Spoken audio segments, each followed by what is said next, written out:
Baik, terima kasih. Selamat siang Bapak Ibu semua. Ini adalah kesempatan yang sangat berharga ya, dan saya appreciate Bapak Ibu karena dalam hari Sabtu gini ya, mestinya orang mungkin pada santai-santai, tapi Bapak Ibu tetap datang menghadiri acara pengenalan produk kita. Saya tadi sudah diperkenalkan oleh Mas Angga, nama saya Trevino Pakasi dan pekerjaan sehari-hari saya adalah staf pengajar di Fakultas Kedokteran Universitas Indonesia. Yang saya dalami adalah ilmu kedokteran keluarga. Jadi kalau kami ini kedokteran keluarga ini kami menjunjung pelayanan yang holistik. Pelayanan holistik ini artinya pasien itu bukan cuma dilihat fisiknya aja, tapi kami juga yakin bahwa pikiran, psikologis, spiritual itu semua membantu untuk seorang itu bisa sehat atau sakit. Yang sakit pun supaya bisa baik ya. Dan apa yang menjadi belief ya, keyakinan dari si pasien itu kami hargai apapun sebenarnya. Nah, di dalam konteks saya sebagai seorang dokter keluarga, eh, termasuk menghargai apa yang dipercayai pasien, tapi juga bukan cuma dipercayai aja, tapi yang betul-betul juga punya punya sesuatu ya, seperti misalnya complementary medicine. Complementary medicine itu karena dunia Barat tuh merasa superior, dianggapnya dari Timur itu bukan sesuatu, tapi sekarang sudah mulai mix ya. Kedokteran Timur sudah mulai masuk dan disebut dengan integrated medicine.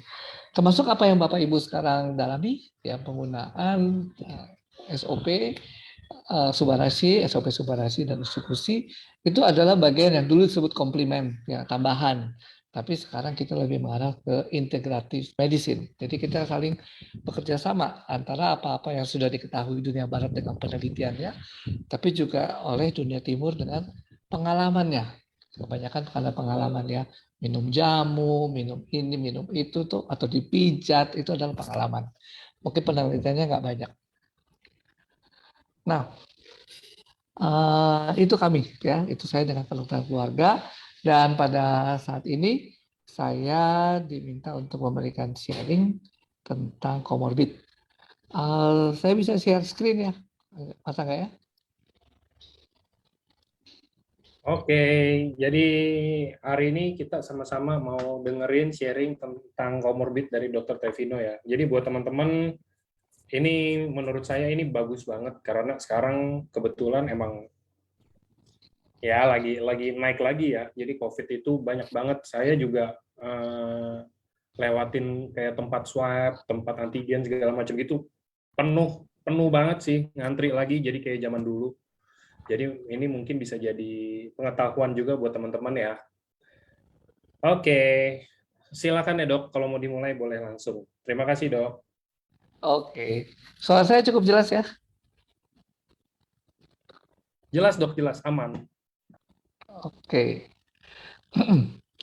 Jadi topik untuk siang hari ini tentang komorbid dan bahayanya di era pandemi COVID-19.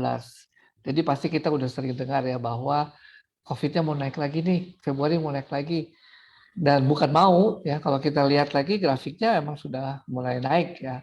Kalau Bapak Ibu iseng lihat BNPB, laporan dari Satgas COVID-19 memang naik. Ya, dan isu bahwa ada Omikron. Omikron itu virus yang lebih varian dari SARS-CoV-2 ya, virus penyebab COVID-19 yang lebih mudah menular lagi ya, karena menyebarnya lebih cepat lagi.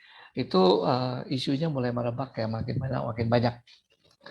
Lalu tentu kita pasti ingat ya, ketika dulu ada yang varian Delta, banyak banget kita menerima berita ada yang meninggal ya. Komorbid itu adalah dianggap sebagai salah satu faktor penyebab kenapa orang meninggal. Pasti masih ingat ya, Juni kemarin ya, tahun lalu tuh kan nggak tahu-tahu dikit-dikit meninggal, berita duka cita, meninggal. Dan kayaknya berasanya tuh bahwa makin lama makin dekat dengan kita. Ya, orang-orang yang kita kenal, orang-orang yang kita tahu.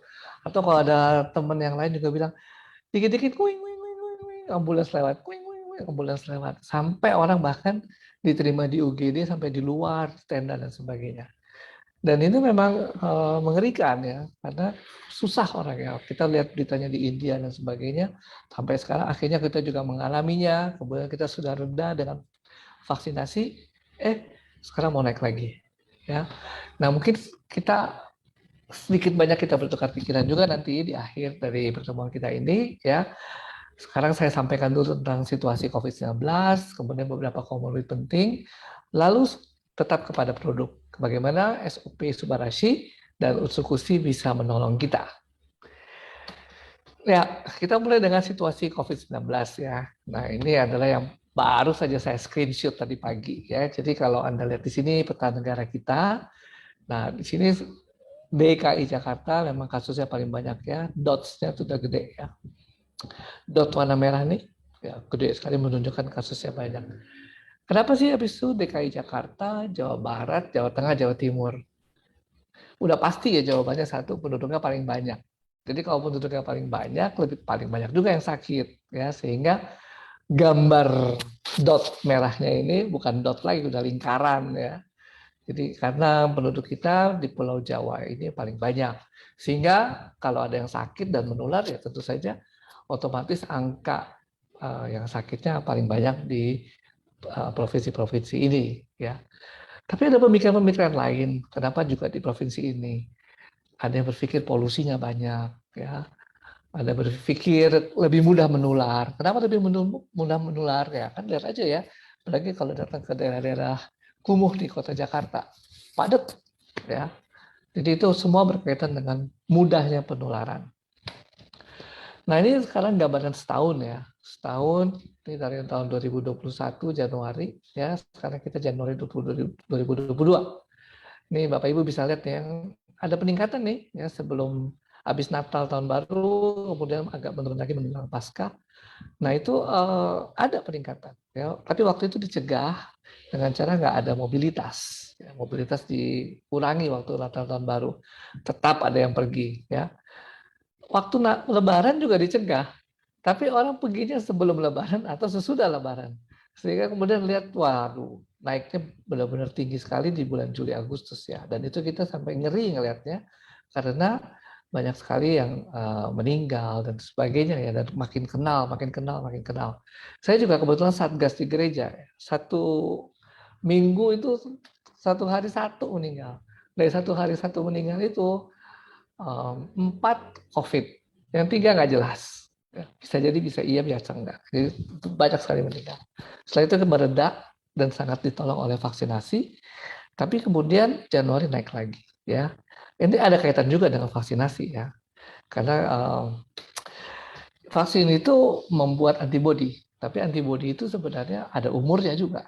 Jadi nggak akan lama berada di dalam tubuh selama-lamanya, tapi dia akan menurun sehingga kemudian kalau diprediksi Februari naik lagi mungkin ya. Kenapa? Karena antibodi yang sudah divaksin tahun 2021 kadarnya dalam tubuh kita menurun. Nah orang nih pikir dengan divaksin udah aman. Enggak ya, itu vaksin tuh hanya 6 bulan aja umurnya. Paling banyak yang sedang orang cari paling setahun sekali ya. Dan vaksin yang setahun sekali harus di booster itu influenza. Influenza juga salah satu penyakit saluran napas ya, penyebabnya lain, virus influenza, yang juga bisa membuat pandemi dunia. Nah itu setahun sekali orang buat vaksin. Nah sekarang COVID-19 nih, coronavirus, lain dengan virus influenza, orang juga lagi nyari gimana coba supaya setidaknya sih setahun sekali lah divaksin yang masih mudah diterima oleh orang-orang. Nah sekarang ini kita masih 6 bulan sekali seharusnya vaksin, karena dengan berjalannya waktu kadar antibodi akan turun lagi. Nah ini kalau kita klik lagi di websitenya COVID-19, Satgas COVID-19, kita akan melihat penyakit penyerta. Jadi disebut comorbid ya. Morbid itu penyakit ya, penyakit penyerta.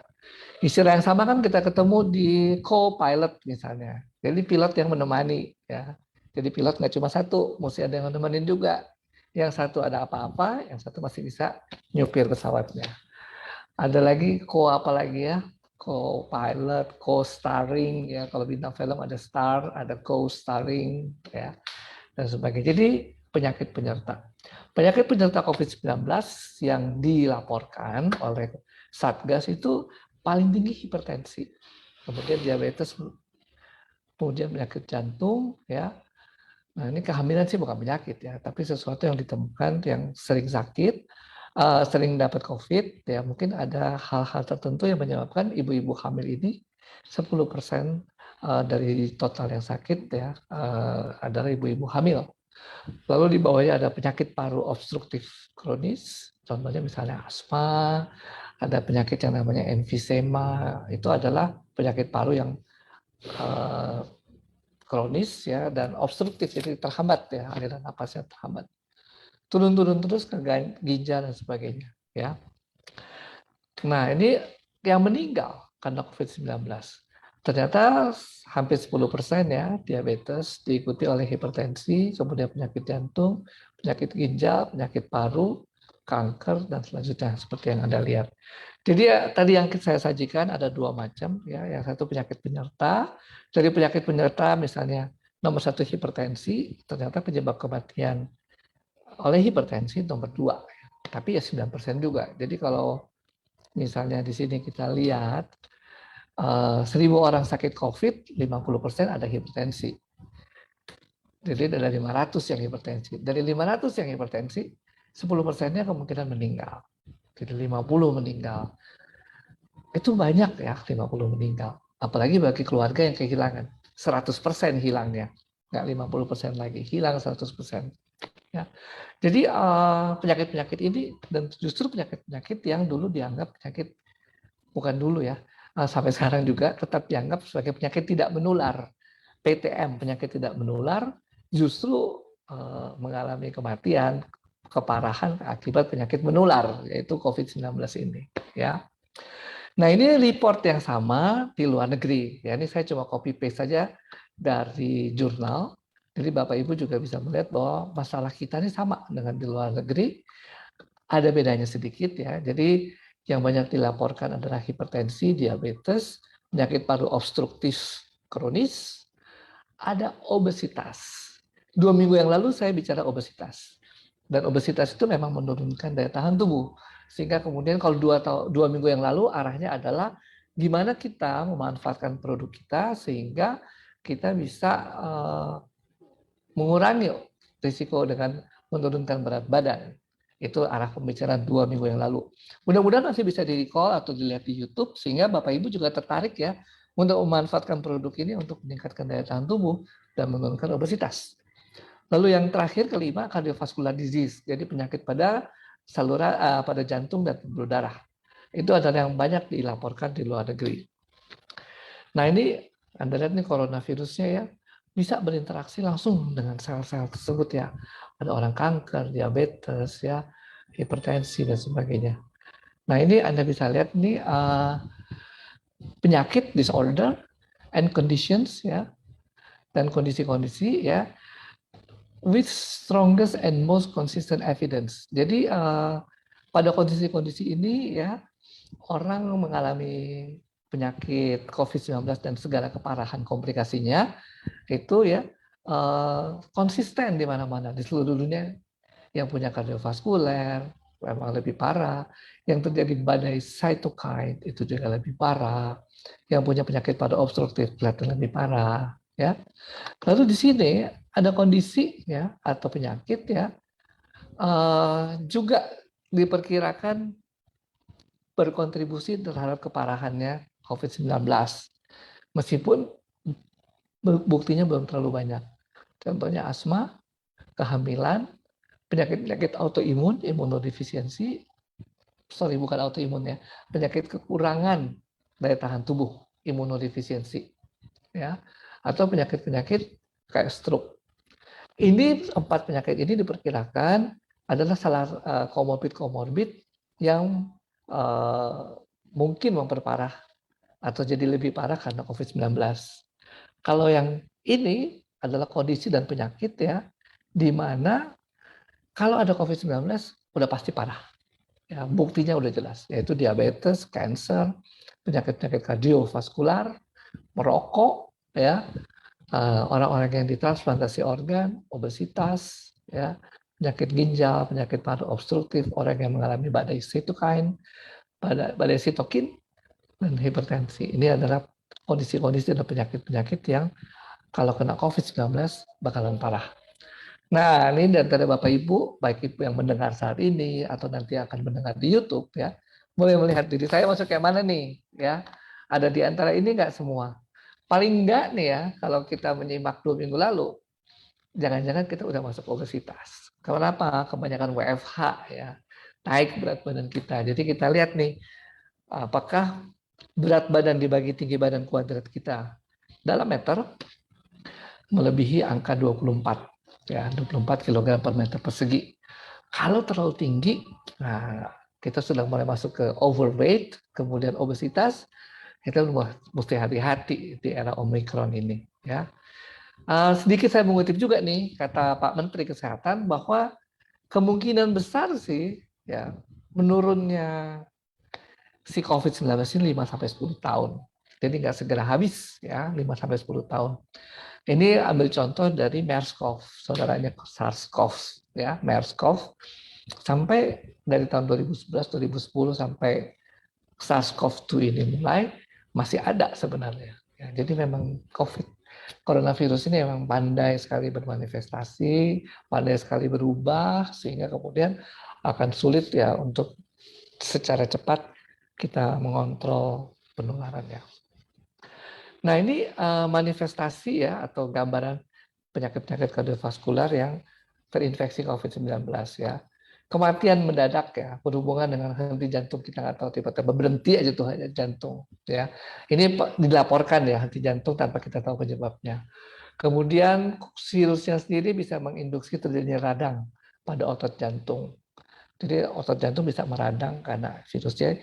Jadi virusnya ini bisa masuk ke dalam tubuh kita, ya bukan cuma di saluran nafas, masuknya emang dari saluran nafas, tapi dia bisa beredar dalam pembuluh darah, sehingga kemudian kena di organ-organ yang lain, ya, membentuk jejas luka pada otot jantung, ya, membentuk stres yang berdampak pada otot jantung, ada shock kardiogenik, shock ini seolah-olah kita kehilangan cairan dalam jumlah besar ya dan kemudian menyebabkan kekurangan cairan secara mendadak itu membuat orang jadi jantungnya harus cepat memompa ya dan sebagainya sehingga kemudian akan berdampak pada jantungnya ya sehingga akhir juga terjadi dampak gagal jantung. Nah ini adalah kematian ya. Kematiannya itu bisa terjadi kenapa sih ya jantung ini bisa terpengaruh kenapa sih? Jadi efek langsung. Jadi virusnya menyerang otot jantung. Tapi juga bisa melalui sistem radang ya. Ada yang by cytokines itu ya, by cytokine. Itu adalah reaksi radang. Reaksi radang yang menghambat atau membuat otot jantung terdampak. Bisa juga karena dia kekurangan oksigen. Ya, karena dia menyerang saluran nafas, terjadi pneumonia radang paru, oksigenasi kurang, turun saturasi oksigennya, otot jantung terpengaruh. Ya, kemudian juga respon imun kita ya juga bisa salah gitu ya salah gitu jadi si virus ini kok pintar ya nggak pakai belajar sekolah mana dia bisa menghindar dari respon imun kita kan kalau kita tahu usukusi ya ada NK sel ya katanya bisa berpatroli mengenali sel-sel yang rusak nah ini dia bisa sembunyi nggak ketahuan gitu akibatnya apa yang terjadi karena intelnya udah tahu ada musuh nih cuma nggak tahu di mana akhirnya dibom semua dirusak semua ya bodoh amat deh jaringan normal jaringan nggak normal semua dibom ya oleh militer dalam tubuh itu ya akibatnya apa terjadilah radang yang sangat hebat ya terjadilah badai cytokines ya banyak yang dipanggil oleh badai cytokine ini kemudian merusak jaringan. Kejadiannya di mana? Di otot jantung. Akibatnya apa? Otot jantung banyak yang rusak. Ya, sehingga kejadiannya sama seperti apa? Seperti penyakit jantung koroner, seperti gagal jantung, ya. Kemudian orangnya akhirnya meninggal. Jadi ini dampak pada jantung, ya. Virusnya memang pinter, ya. Lalu pada obesitas kenapa nih? Ya, kenapa obesitas dimasuk-masukin juga, ya? Jadi dari penelitian ditemukan obesity is a strong independent risk factor. Jadi banyak penelitian menemukan bahwa orang masuk hospital, masuk rumah sakit gara-gara obesitas ya, pada COVID-19. Ternyata banyak laporan seperti itu.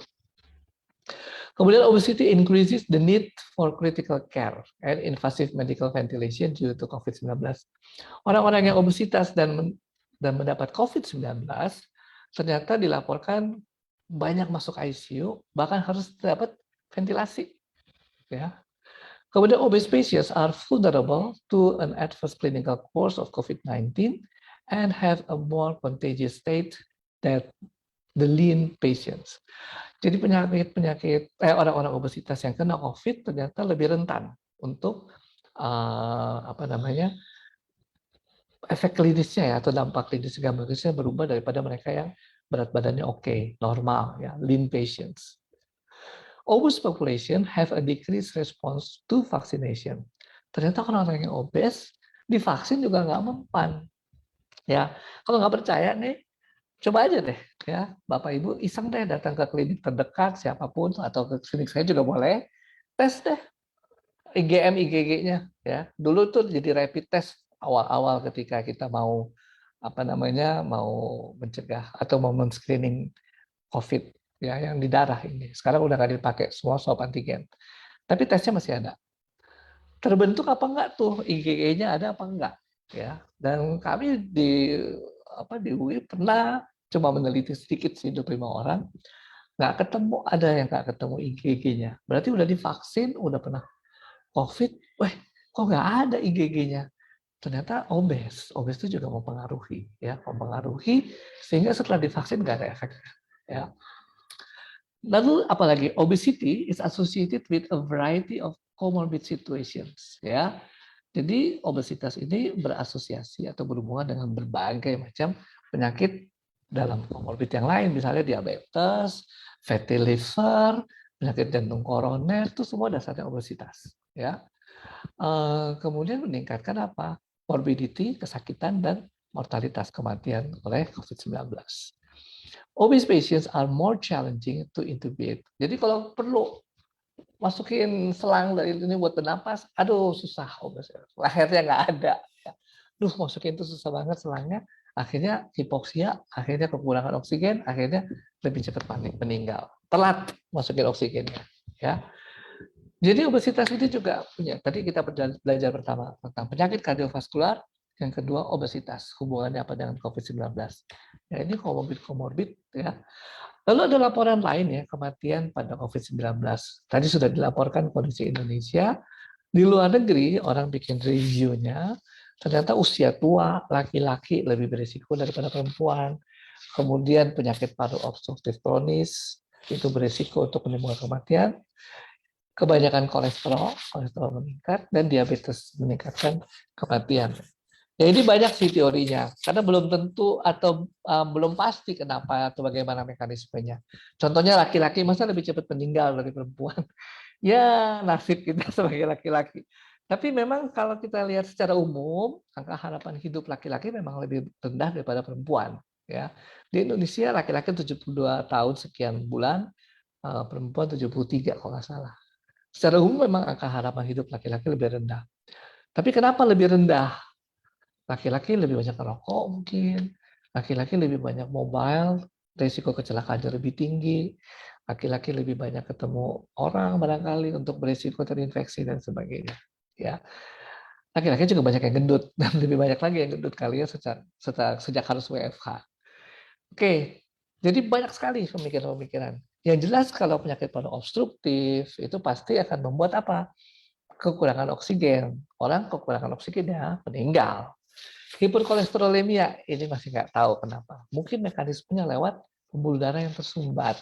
Nah, kalau tersumbat, kita katakan udah punya sumbatan pembuluh darah nih, ya. Mulai kecil-kecil kan nggak langsung nyumbat ngeblok semua. Itu ngeblok semua baru kita merasa sakit sekali ya, jantungnya. Ya, itu namanya penyakit jantung koroner. Itu kalau udah ngeblok banget ya 100% atau 90% ngeblok, terasa sakit sekali. Jadi kemudian kematian jaringan jantung bisa direkam di EKG. Itu kalau udah ngeblok banget. Tapi kalau belum, masih ada plak namanya aterosklerosis, ya. Kan faktor risikonya adalah kolesterolnya kebanyakan. Nah, ketika ada COVID-19, nanti mungkin di slide berikut ya, kalau pernah dengar tuh, orang tuh bilang meningkat pembekuannya, koagulasinya meningkat. Ya.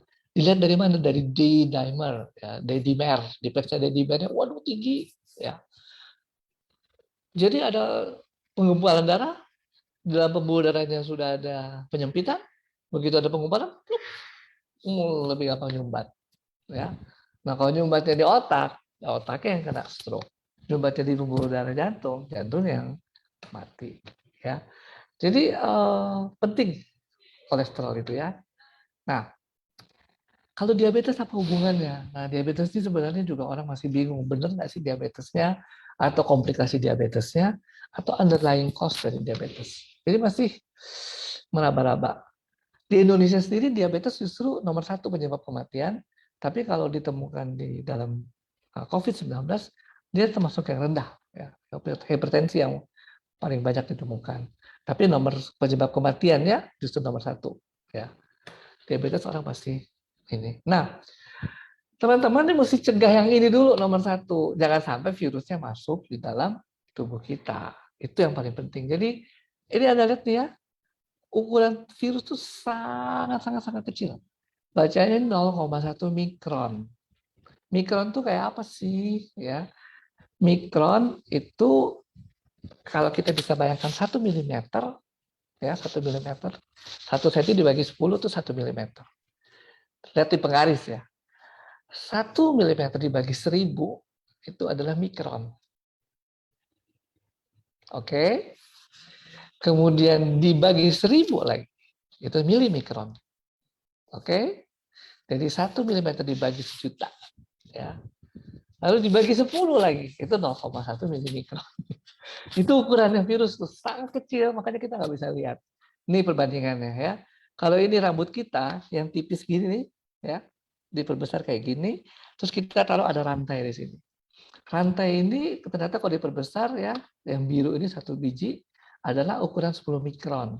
Itu kalau kita masih ingat ya, dulu ada namanya aerosol ya sama droplet. Nah, droplet itu 10 mikron. Kelihatan nggak? Nggak kelihatan. Kalau mau lihat kayak apa, pagi-pagi ya di kaca yang bekas ber-AC, kita tiup. Itu yang kita lihat embun. Tapi itu berarti ada pancaran keluar aerosol dan droplet keluar dari mulut kita. Ya. 10 mikron. 10 mikron kalau dikecilin lagi yang kuning-kuning itu adalah serbuk sari. Kira-kira lebih kecil dari 10 mikron.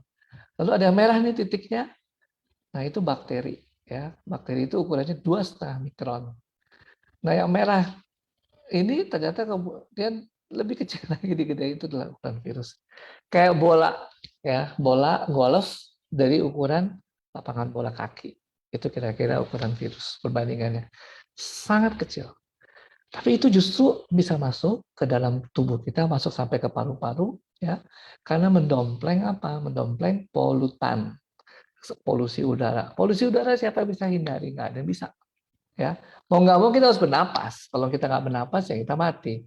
Lalu kalau kita udah tarik begini, semua ukuran dari 0,1 mikron, 1 mikron, 2,5 mikron, 10 mikron, sampai yang segede itu debu yang kita bisa lihat, kehirup semua. Kalau debu yang kita bisa lihat, maaf, cuma jadi upil ya, nggak bisa keluar. Tapi kalau debu yang lebih kecil dari itu, kita nggak bisa lihat lagi. Bisa sampai ke paru-paru. Nah, di dalamnya itu ada virus. Itu yang kemudian bisa langsung masuk ke dalam aliran darah. Orangnya udah nggak batuk pilek, ceritanya udah nggak batuk pilek lagi. Kalau dia batuk pilek, paling ukuran partikelnya 10 mikron. Nyangkut di saluran napas atas. Ya, sampai sini. Tapi kalau udah sampai sangat kecil, ukuran virus ini bisa langsung masuk ke paru-paru ya, dan menyebar. Nih, ya. Nah ini paru-paru kita. Ya, paru-paru kita di dalamnya ada sel-sel pertahanan tubuh nih, ya, yang bulat-bulat, ya, yang ada kaki-kakinya banyak, ya, ada kayak gini, ya. Ini virusnya, ya. Ini semua rame-rame ada di ujung paru-paru. Ini namanya alveoli, ujung paru-paru. Ujung paru-paru ini adalah kumpulan sel, sel kayak gini nih ya kalau kita perbesar. Jadi virus ini kalau baru masuk, nempel, nggak ada cerita. Tapi dia harus ada ceritanya setelah masuk di dalam sel. Sel dari lapisan dalam jalan nafas paru-paru, jalan nafas kita. Kalau udah ada masuk di dalam saluran nafas, baru ada cerita. Baru ketahuan, oh dia sakit. Baru sel-sel ini nih ya bisa mengenali ada makrofag, ada sel T, ada sel neutrofil bisa mengenali, ini yang sakit nih, ini yang sakit. Wah ini harus dibunuh. Kasarnya dibunuh, emang dibunuh sih sel-sel itu ya. Nah setelah dia kenal dia ada yang sakit, dia panggil teman-temannya, HT, pakai HP, segala macam namanya cytokines.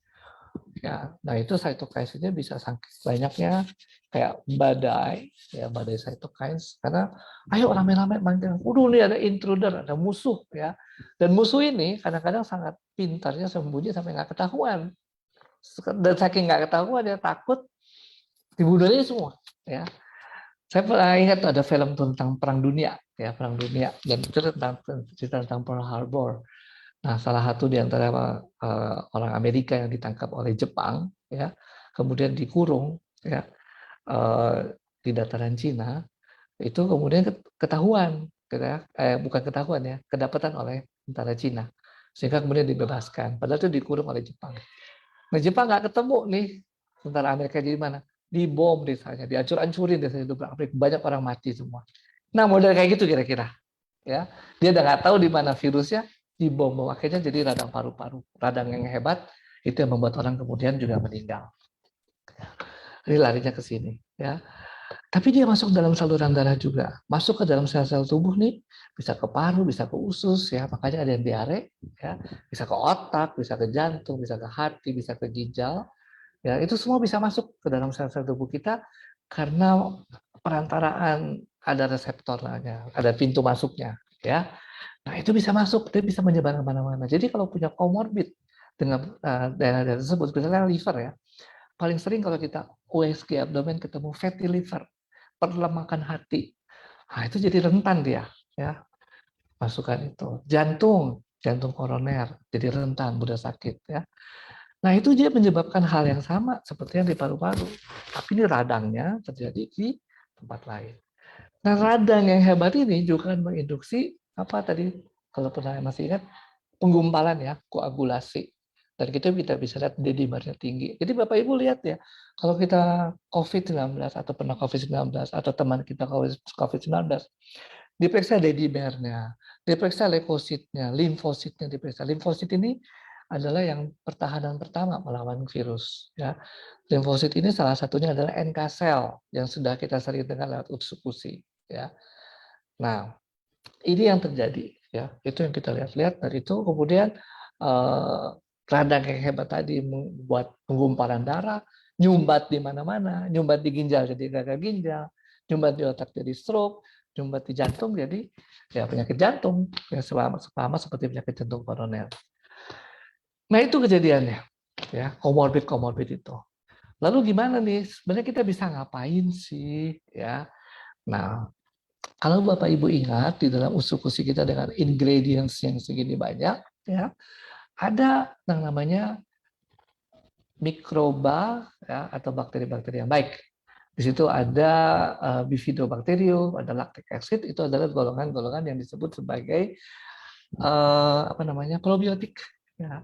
Dan ini probiotik yang mensuplai makanan. Jadi dia memberikan makan kepada sel-sel tubuh kita. Ya, probiotik yang baik ya, yang memberikan makanan pada tubuh kita. Dan dia ibaratnya melindungi ya, melindungi tubuh kita. Sehingga kalau Bapak Ibu apa namanya memberi diri kita probiotik seperti ini, probiotik yang baik ya. Kalau kita rajin minum, dia akan menyebar, ya. Akan menyebar ke seluruh tubuh kita juga, membantu untuk memberikan sumbangsi melindungi sel-sel tubuh kita. Nah, probiotik ini juga sesuatu yang baik di dalam tubuh kita, bisa membantu meningkatkan fungsi dari NK sel, ditambah dengan Takara kombu fukoidan itu fungsinya bersinergi sehingga NK sel kita nggak bodoh-bodoh amat ya. NK sel kita lebih cerdas, jadi nggak ketipu sama si virus ya. Itu harapannya ya, sehingga si NK sel bisa menemukan virus, nggak bego-bego amat langsung ngebom gini kanan, hancur-hancurin semua gitu ya. Nggak.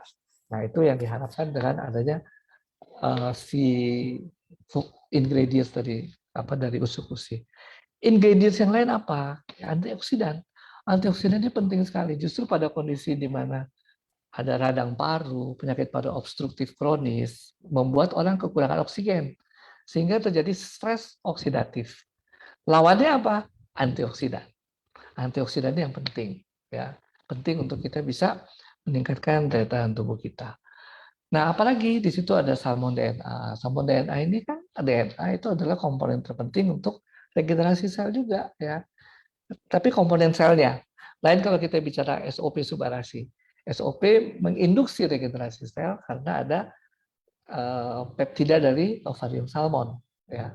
Peptida itu menginduksi terbentuknya insulin like growth factor 1. Itu menginduksi regenerasi sel. Nah, regenerasi sel artinya sel bisa membelah diri, membentuk sel baru. Ya perlu bahan baku dong. Bahan bakunya apa? Protein. Bahan baku lain apa? DNA. DNA-nya salah satu juga bisa disuplai dari salmon DNA ini yang ada di dalam usukusi. Nah, itu adalah fungsi-fungsi dari si usukusi ini. Sehingga kalau kita lari ke konteks COVID, ya kita udah jauh-jauh hari rutin, kita akan melatih NK sel kita sehingga nggak bego-bego amat. Ya. Kemudian kita juga punya persediaan antioksidan cukup banyak, sehingga kalau terjadi stres oksidatif, udah ada tentaranya dulu, udah ada amunisinya untuk melawan stres oksidatif tersebut. Ya.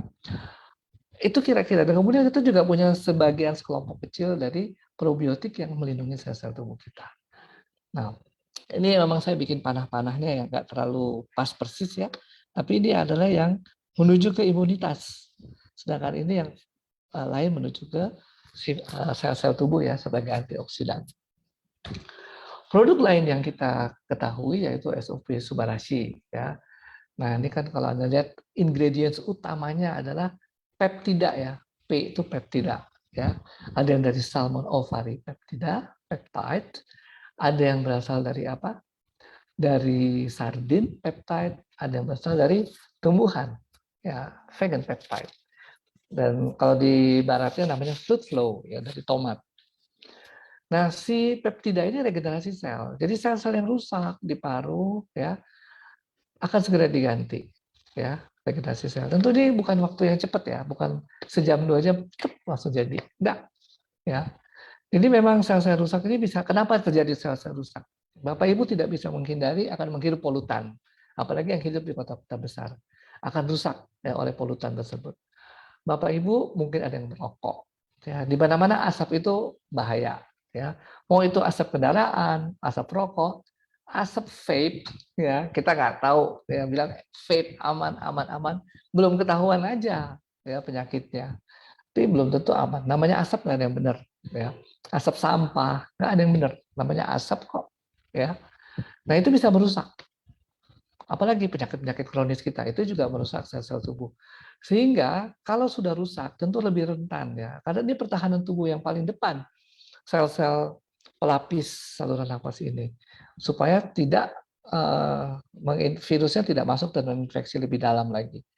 Kalau ininya udah rusak, ya tentu virus kan punya kesempatan masuk ke dalam ya. Ada daerah-daerah yang bolong berarti ya. Sehingga masuk ke dalam aliran darah, menyebar ke seluruh tubuh. Dan kita perlu ini regenerasi sel. Ya. Kemudian ada sardin peptide yang mengontrol tekanan darah. Tadi saya nggak sebut ya tentang bagaimana sih virus itu bisa masuk sel-sel tubuh kita. Jadi sel-sel tubuh kita punya pintu masuk supaya si virus COVID-19 ini bisa masuk. Pintu masuk itu mau nggak mau memang sudah ada di alam dan memang penting ada. Ya, itu yang namanya ACE2 reseptor. ACE2 reseptor. Nah, reseptor itu sebenarnya harusnya menerima obat untuk darah tinggi, golongan kaptopril, ya, semua yang pril itu adalah obat darah tinggi yang bekerja di ACE2 reseptor. Ternyata itu bukan hanya pintu masuk obat golongan kaptopril, tapi ternyata didomplengi virus. Virus tidak bisa masuk ke situ. Teorinya seperti itu. masuk ke dalam sel tubuh kita dan membuat semua reaksi-reaksi ini terjadi, ya. Baik mau di hati, mau di jantung, mau di mana. ACE2 reseptor. Nah, ini banyak terjadi reseptornya meningkat pada orang yang pengobatannya dengan ACE2 inhibitor atau dengan ARB, ya, golongan-golongan seperti captopril, candesartan, itu pokoknya yang reseptor ACE-nya itu jadi lebih banyak karena obat harus masuk, ya. Akibatnya orang-orang hipertensi, darah tinggi, lebih banyak yang mudah makin parah COVID-19-nya. Karena apa? Dia punya pintu masuk yang lebih banyak dibandingkan orang-orang yang tidak darah tinggi. Ya. Kenapa dia punya pintu masuk lebih banyak? Dia udah pengobatan lama. Ya. Kita perlu obat itu untuk masuk. Dibukalah pintu-pintu lebih banyak. Ternyata pintu itu juga dimasuki oleh virus SARS-CoV-2 ini, penyebab COVID-19. Makanya orang-orang hipertensi lebih banyak sakit. Nah, apa sih kaitannya dengan si Subarasi ini? Subarasi dengan sardin peptide juga bekerja di sistem yang sama, ya. Tapi dia sardin peptide, dia bukan itu reseptor tadi. Nah, kalau orang yang rutin dengan Subarasi ini minum, tentu seharusnya diharapkan dia apa? Terkontrol, ya, darah tingginya terkontrol.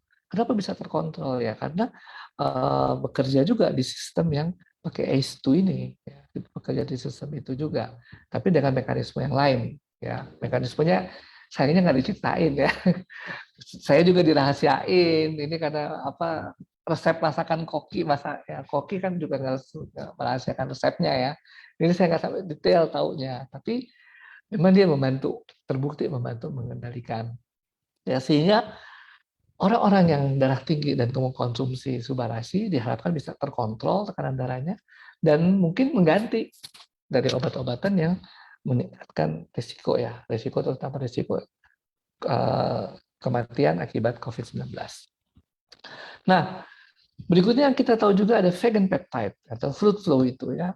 Dia itu adalah antikoagulasi, ya, anti pembekuan darah.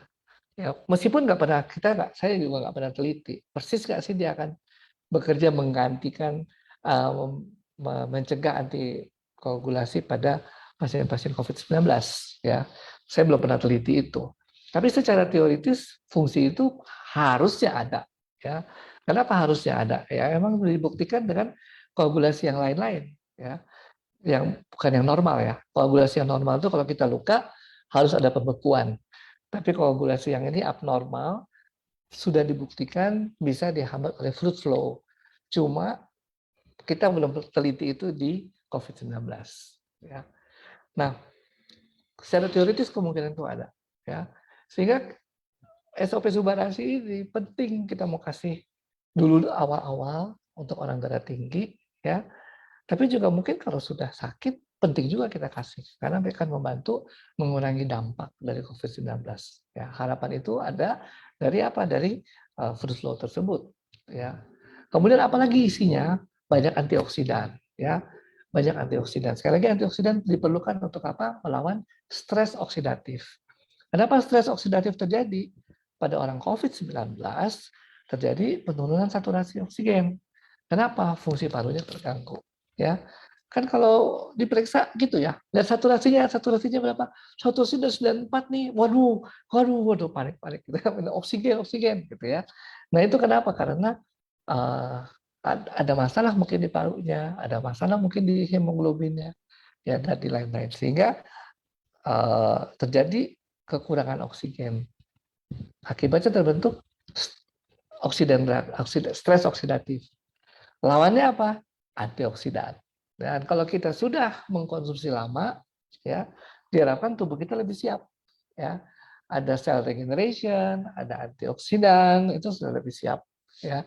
Tekanan darah terkontrol, ya. Tapi kalau kita baru sakit, baru mau minum, nggak apa-apa juga. Ya, kita harapkan memang tetap antioksidan itu berfungsi dengan baik dan juga ditambah dengan sifat antikoagulan ini yang diharapkan bisa membantu mengatasi dampak dari COVID-19. Nah, saya mau iseng nih sekarang nih Bapak Ibu menyimaknya atau merefleksikannya, ya. Boleh taruh di chat box ya. Yuk, pertanyaannya cuma ada 2. Silakan ngetik ya nanti di chat roomnya. Jawabannya apa? Untuk COVID-19 ini, yang diperlukan subarasi, utsekusi atau keduanya? Yo, silakan. Keduanya. Oh, banyak keduanya. Dua-duanya. Oke. Betul ya, dua-duanya tadi ya. Sudah kasih lihat. Kemudian yang berikutnya, kapan Bapak Ibu mau minum sekarang? Dalam konteks COVID. Mau minum sekarang? Mau minum kalau kita udah kontak? Atau setelah sakit? Atau untuk semua yang punya komorbid harus minum?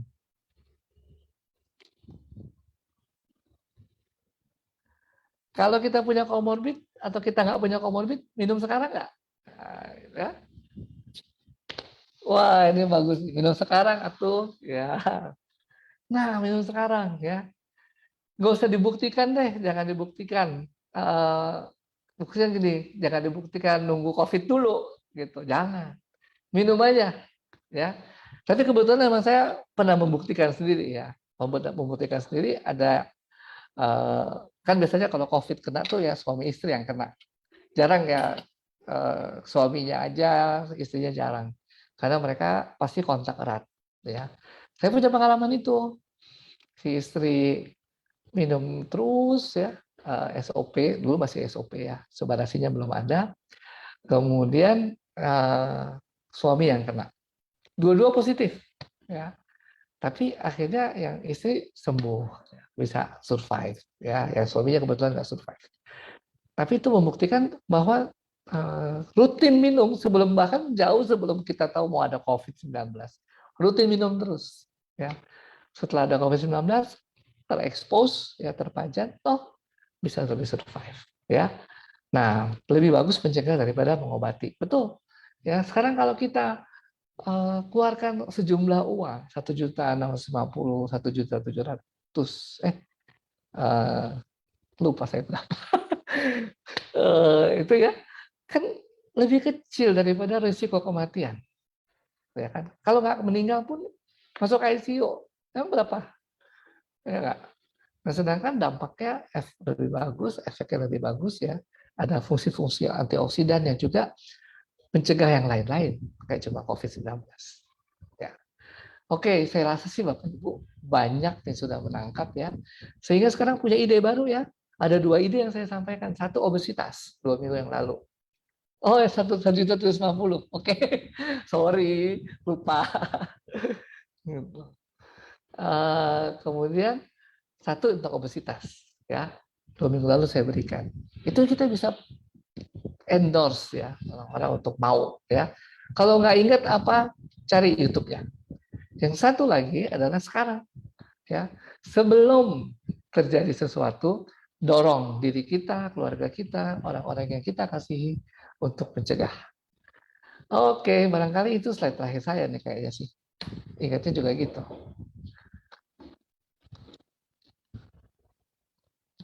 Dah, udah end. Silakan saya kembalikan ke Pak Moderator. Kemudian kita tanya jawab. Minum dulu ya. Oke, Dok. Siap.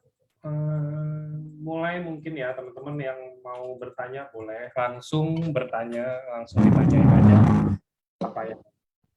Mungkin masih belum jelas kira-kira.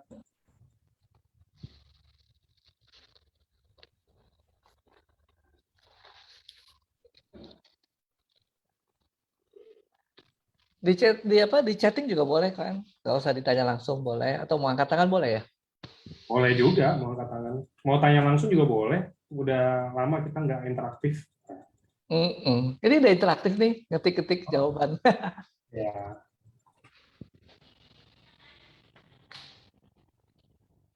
Lain kali dibikin kuis, masa enggak dapat subarasi 1 gitu. Aduh.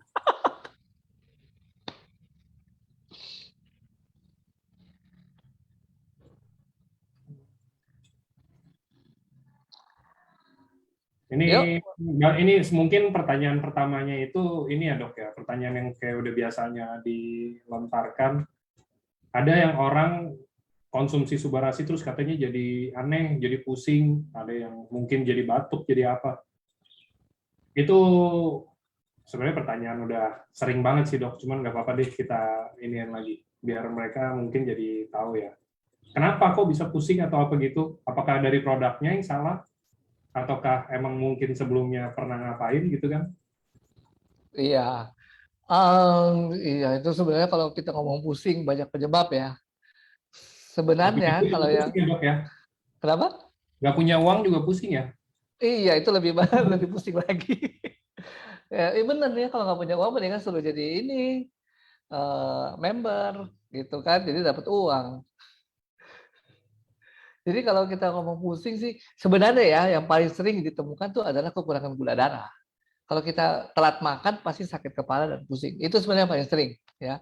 Entah kebetulan yang pas dia minum Subarasi, kita juga nggak tahu. Itu kondisi yang paling sering penyebab pusing sakit kepala adalah gula darah turun. Nah, ada kondisi-kondisi lain tentu saja yang bikin pusing ya, sakit kepala dan sebagainya. Sehingga harus diperiksa juga apakah memang kebetulan nih, kebetulan pas lagi konsumsi apa namanya, terus ada kondisi yang lain sehingga memang pusing ya. Kalau misalnya dari efek penurunan tekanan darah, sebenarnya Subarasi ini kan terjadinya gradual. Jadi nggak akan begitu aja dikasih langsung turun. Lain kalau kita kasih obat yang misalnya nifedipin, kalau di bawah lidah gitu. Dikasih langsung turun darah tanda. Tapi kalau Subarasi nggak akan seperti itu. Jadi rasanya sih saya nggak bisa nggak punya ide juga ya gimana apa tekanan darah bisa langsung turun kemudian jadi gara-gara Subarasi pusing. Eh, Kayaknya sih nggak mungkin gara-gara tekanan darah turun. Itu tuh lebih banyak eh, ada kondisi-kondisi lain, penyakit-penyakit atau kondisi lain sehingga orang yang pas kebetulan minum Subarasi apa namanya ngerasa pusing ya. Tapi kalau gara-gara efek Subarasi itu menurunkan apa tekanan darah, nggak secepat itu. Ya, dia bukan obat seperti nifedipin. Ya, dia akan gradual dan kalau kita gradual berarti pelan-pelan selalu ada namanya mekanisme adaptasi. Jadi nggak mungkin kita langsung mendadak turun. Ya, itu pendapat saya sih, masa nggak? Oke. Oke dok, kalau misalkan ada yang konsumsi Subarasi terus malah obat kimianya dilepas jadinya. Apakah itu salah dok? Apakah boleh-boleh aja kalau emang kita udah merasa baik? Oke, tadi di awal saya bicara tentang integratif ya, integratif medicine ya. Jadi antara pengobatan barat sama pengobatan timur, ini katakan pengobatan, tapi sebenarnya bukan obat ya. Ini adalah pengalaman dari timur ya, yang kemudian dibikin, dikemas secara saintifik ya. Jadi integratif, integratif artinya apa? Ya satu sama yang lain saling melengkapi, bukan yang satu ditinggal. Ya, kalau sampai kemudian pada kondisi tekanan darahnya sudah terkontrol, misalnya ya, atau diabetesnya terkontrol, Bapak Ibu mau melepas obat kimia, harus konsultasi dengan dokternya. Jangan langsung lepas-lepas sendiri aja. Ya. Harus ada konsultasi. Jangan sampai kita kesalahan. Ya. Kenapa? Kalau misalnya saya punya pasien ya, sudah terkontrol, saya turunin dosisnya. Ya. Kalau kita mesti evaluasi lagi setelah turunin dosisnya, naik nggak penyakitnya? Naik nggak tekanan darahnya? Kalau kita ngelepas sendiri, ya tanpa ada yang mengevaluasi secara objektif, nanti kita salah. Tahu-tahu nanti kita terjadi komplikasi malah ya. Jadi nggak bisa secepat itu, tetap harus konsultasi untuk melepas obat. Nah, yang namanya satu obat, yang satu lagi adalah nutrisi, saling melengkapi ya. Produk-produk SOP, Subarasi dan Utsukushi kategorinya adalah nutrisi, bukan obat. Ya. Jadi saling melengkapi, dua-duanya dipakai dulu, dan jangan langsung ditinggal. Oke,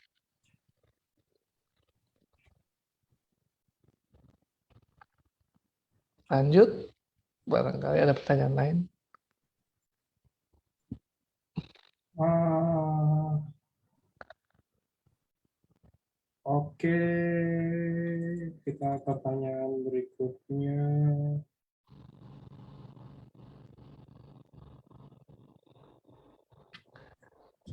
Tensi turun, sore kalau justru obat kimia. Ini yang di chatting lucu-lucu juga.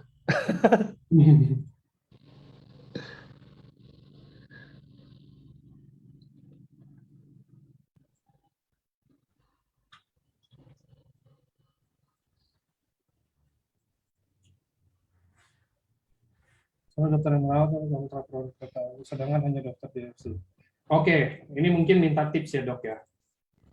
Ya, Eh, benar. katanya Pak dia ke rumah sakit. Pokoknya intinya dokter yang menangani itu nggak yakin dengan Subarashi, soalnya dokter yang merawat. Oh, ada dokter yang merawat, mungkin dokter-dokter yang bertugas rada kontrak ke produk Subarashi. Mungkin minta sarannya ke dokter. Gimana ada penjelasannya kalau misalkan pasiennya menurut kita tuh cocok gitu loh untuk konsumsi Subarashi, dok. Banyak nih yang kayak begini biasanya. Kayak dokter saya nggak setuju. Takutnya kan malah gimana gitu ya. Kira-kira kalau dari dokter sarannya tuh gimana, dok? Ya, kasih brosurnya ya. Kalau ada dokter nggak setuju, kasih aja brosurnya buat dia baca. Dan sebenarnya kalau kita browsing aja ya, isi dari ingredients SOP Subarashi maupun dari itu kan ada per item itu sendiri ya, ingredientsnya apa sih fungsinya. Dan sebenarnya kan di dalam kenyataan alam itu juga nutrisi itu berperan ya di dalam mengendalikan mengontrol penyakit sih. Kalau nggak setuju ya mungkin kita harus ya coba aja bilang ngasih brosur gitu ya. Tapi kalau misalnya mau konsultasi dengan dokter-dokter AFC, ya mungkin harus cari yang kira-kira terdekat ya. Karena kalau misalnya kayak saya di Jakarta, kedudukan di Bogor ya, domisili di Bogor. Terus yang mau konsul dari Jawa Tengah aja misalnya gitu. Kalau saya nggak periksa langsung kan nanti nggak ini ya, nggak akurat gitu kan. Kalau cuma dari ini zoom gini ya, emang harus cari dokter yang terdekat situ. Dan saya rasa sih member dokter AFC udah banyak ya di seluruh Indonesia. Jadi kita bisa cari, bisa kontak, tanya ini. Gitu ya kali ya. Terus itu menjawab ya kira-kira? Atau nggak menjawab pertanyaan? Jadi katanya kalau ke dokter harus bawa print out fungsi dan paten dan lain-lain dong, dok. Ya bawa brosur aja, boro-boro dia baca semuanya. Enggak. Kita mau bawa segitu sampai jurnalnya nggak kebaca kali. Belum tentu bisa bahasa Inggris lagi. Oke. Oke.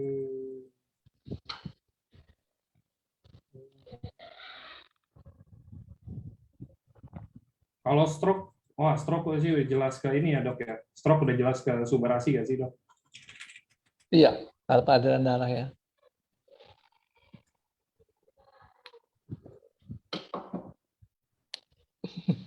Nih ada masa dokter nggak bisa bahasa Inggris? Ya bisa sih, tapi maksudnya nggak ada waktu kali untuk mau baca-baca secara detail jurnal-jurnalnya.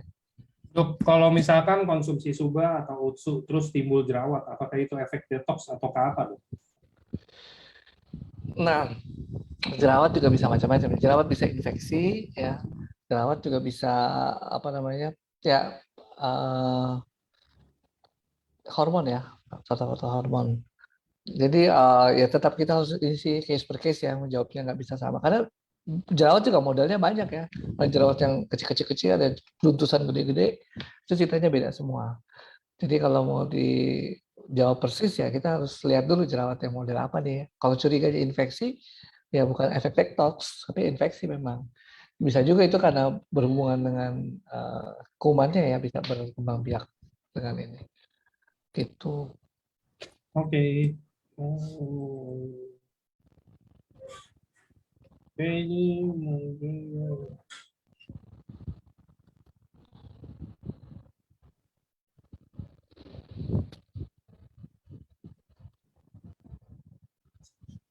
dok, saya kan hipertensi, minum suba dan utsu. Nah, ada kalanya tensi saya jadi rendah, ada kalanya tinggi. Itu kenapa tuh, dok? Tingginya berapa sih sebenarnya? Penting tinggi rendahnya berapa. Jadi tekanan darah itu pasti naik turun. Ya, tekanan darah bukan sesuatu yang konstan dari pagi sampai malam enggak. Ya, dia pasti akan naik turun. Jadi kalau naik turunnya mungkin nggak banyak ya, sebenarnya itu bagian dari irama tubuh aja. Ya, jadi kalau kita mau bilang bahwa pengaruh dari obat, kita nggak lihat sehari, tapi kita juga lihat secara seminggu, sebulan, ya beberapa bulan ke depan. Dan kita lihat kalau untuk melihat ini ya apa namanya pengaruh dari obat atau pengaruh dari Subarashi. Nah, pemeriksaannya juga dilakukan dengan pada jam yang sama. Karena kan kalau pagi terus. Karena pagi tensi yang paling rendah. Nanti udah menjelang siang tensinya naik lagi. Terus turun lagi, terus naik lagi ya. Sampai kemudian kita tidur, turun. Pada saat tidur, turun. Jadi sekali lagi untuk kita mau melihat naik turun, kapan mengukurnya satu, yang kedua alatnya juga sama nggak? Kalau alatnya beda juga bisa beda ya. Naik turun juga kelihatannya, padahal mungkin karena alatnya berbeda. Dan yang ketiga itu naik turun adalah normal. Yang nggak normal kalau naik turunnya terlalu jauh ya, terlalu jauh itu baru nggak normal. Dan ya artinya itu belum tentu karena pengaruh obat atau subarasi ya, tapi bisa juga karena irama harian dari tubuh kita itu sendiri. Oke? Oke. Hmm,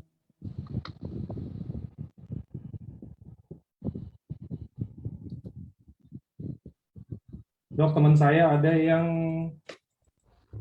cuci darah, kira-kira, tapi udah konsumsi suba dan utsu, jantungnya tuh katanya berdebar, sering berdebar. Kenapa ya dok ya? Mungkin bisa dibantu.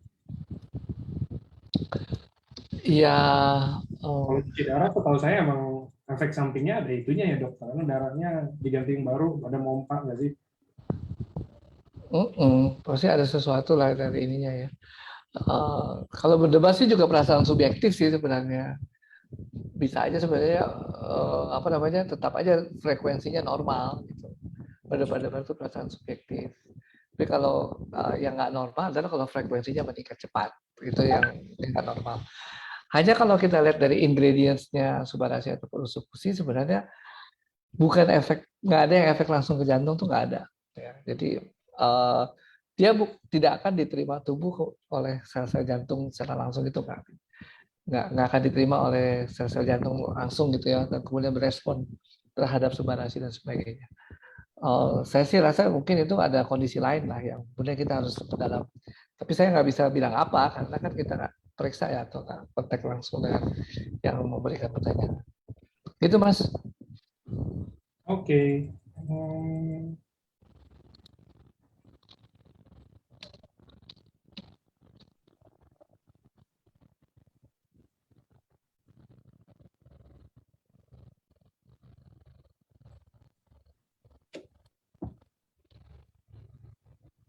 Oke, mungkin ada lagi teman-teman.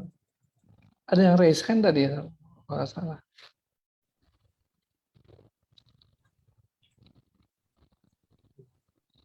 Nah,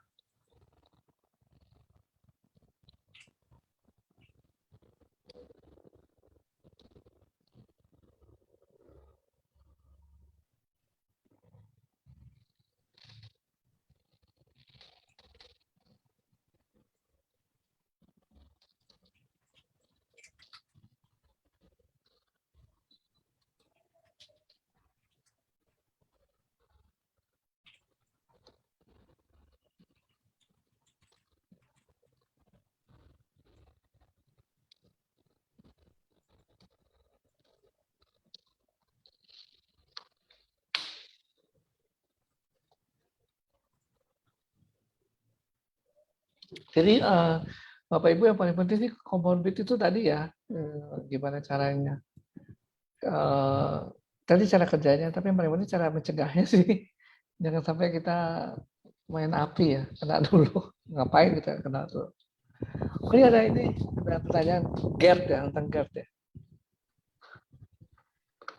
dokter, tolong kalau komorbidnya asam lambung udah 1 tahunan, pakai apa ya kondisi PX kurang mampu? Sebenarnya kalau bicara comorbid itu adalah semua penyakit ya. Morbid kan penyakit ya. Penyakit apapun bisa disebut comorbid. Tapi yang saya bahas tadi ini kan karena yang tertinggi ditemukan dan paling banyak menemukan kematian ya, menjadi kematian. Jadi kalau misalnya ditanya di sini apakah masalah GERD, masalah lambung itu adalah bisa comorbid ya. Per definisi dia adalah comorbid. Tapi apakah dia menimbulkan kematian? Jawabannya enggak, belum pernah dilaporkan. Itu sih. Oke. Oh, terus ini ya comorbid ya, kalau udah 1 tahun ya, 1 tahun. Saya saran usukusi ya. Usukusi ini yang lebih cocok karena juga kita minum dan fungsi di lambung, dia bisa berfungsi di lambung. Itu ini kalau yang cocok ya menurut saya itu.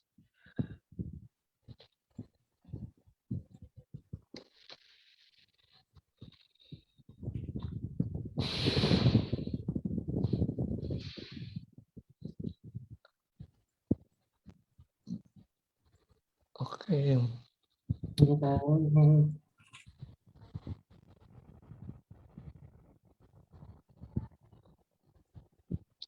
Ada lagi? Tadi pendapat-pendapat ya. Memang kalau lambung saya juga sarannya lebih banyak utsu daripada yang subarasi ya. Ini kalau thalassemia itu sebenarnya penyakit genetik ya. Jadi nggak bisa dibantu oleh tutsukusi maupun subarasi.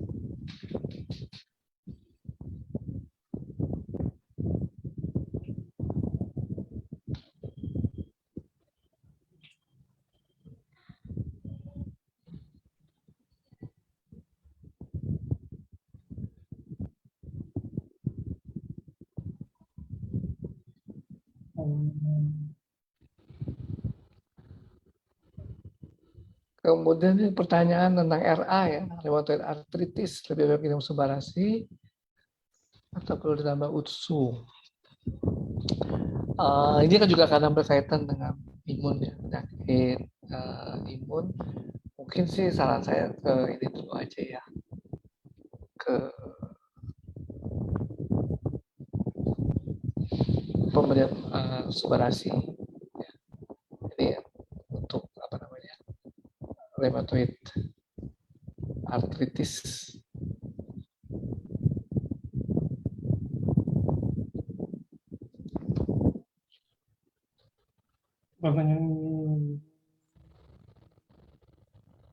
Oke, ini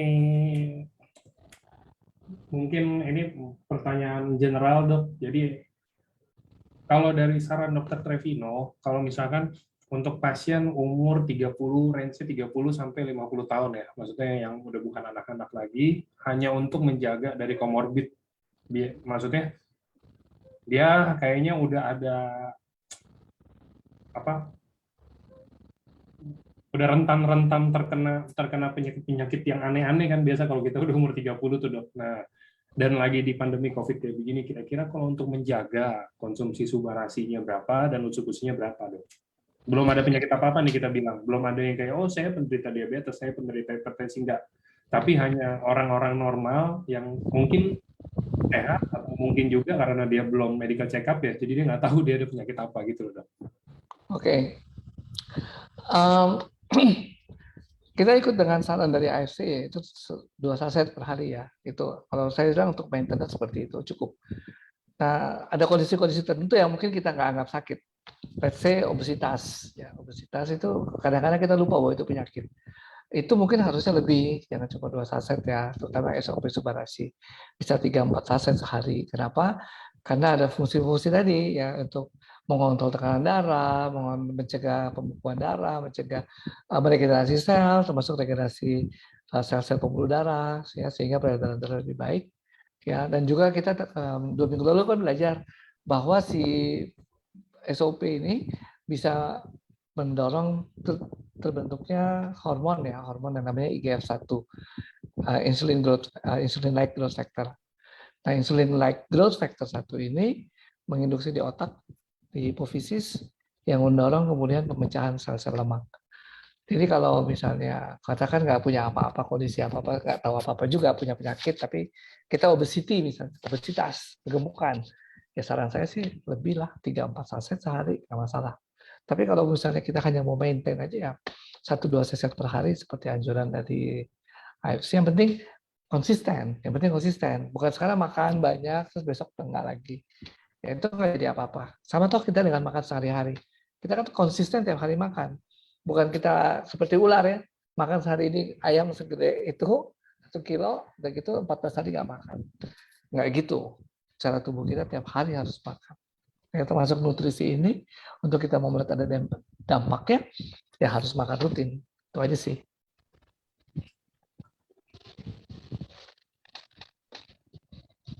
Oke, lanjut. Oke.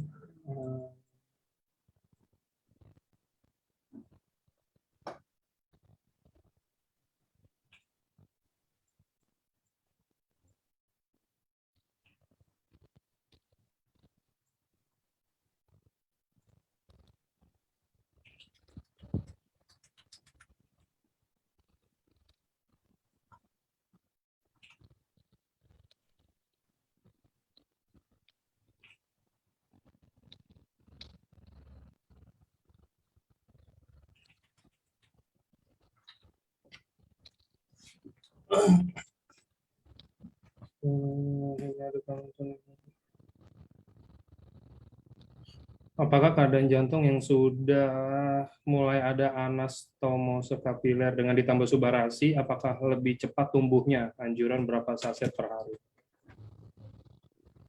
Saya kurang paham tuh. Istilahnya apa itu, Dok? Gimana? Keadaan jantung yang sudah mulai ada anastomose kapiler Mm-mm. dengan ditambah subarasi, eh, apakah akan lebih cepat tumbuhnya dan anjuran berapa saset per hari? Waduh, kalau ini juga saya agak susah jawabnya ini ya. Em, ini kondisi penyakit jantungnya apa ini ya? Nggak tahu ya. Saya juga kurang paham tuh. Pertanyaannya kayak begitu. Apa kita next dulu deh? Nanti mungkin kalau ada Mendingan pertanyaan. japri aja, ya. Kayak gitu. Kalau untuk pasien stroke diberi suba dan unsur berapa saset, itu apakah harus ada ketentuan umur dan lain-lainnya, Dok? Nggak ada, karena ini bukan suatu obat ya. Ini adalah nutrisi. Nutrisi kan mau makan umur berapa aja boleh. Satu. Terus yang kedua, untuk ini ya, stroke ya tadi ya. Mungkin targetnya itu nomor satu sih sebenarnya dengan antioksidan yang ada di dalamnya. Tapi target kedua barangkali fungsi recovery yang lain ya, dengan menginduksi interferon insulin-like growth factor misalnya, itu juga bisa membantu untuk kita yang stroke itu recover gitu ya. Nggak cepat rusak lah otak-otak sel-sel otaknya gitu ya. Kayak itu. Dan kemudian dengan subarasi itu juga memperlancar peredaran darah lain yang mungkin sudah terjadi penyumbatan di bagian otak sehingga nggak terjadi serangan kedua. Oke, gitu Mas. Oke.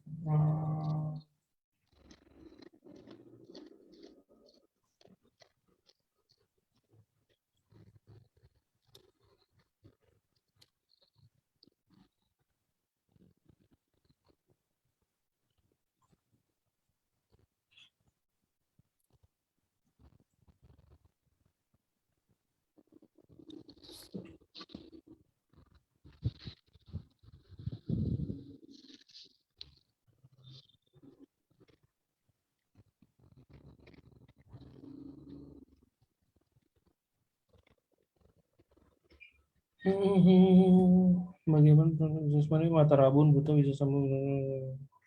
Kalau untuk mata, Dok, kalau untuk mata, apakah ini mungkin subarasi ya? Karena SOP udah nggak produksi. Subarasi apakah bisa membantu?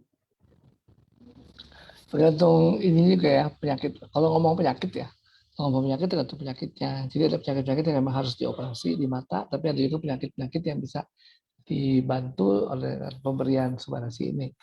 Terutama yang mungkin berkaitan dengan peredaran darah ya. Dan kalau orang darah tinggi, minum subarasi ini supaya mencegah kerusakan lebih lanjut ya di bola mata, di penglihatannya, di retina. Jadi dalam bola mata kita tuh layar yang paling dalam namanya retina. Orang yang hipertensi dan diabetes cenderung kemungkinan rusaknya tinggi ya. Jadi layarnya itu bisa layar retinanya itu bisa mengalami perdarahan dan sebagainya, sehingga penglihatan akan menurun. Nah, itu tujuannya ke situ dengan subarasi supaya tidak terjadi penyumbatan dan daya penglihatan tidak menurun. Jadi dia bukan ngobatin ya, tapi dia justru mencegah ya supaya nggak terjadi kerusakan lebih banyak lagi. di banyak hal, bukan cuma di mata. Salah satunya memang di mata. Oke.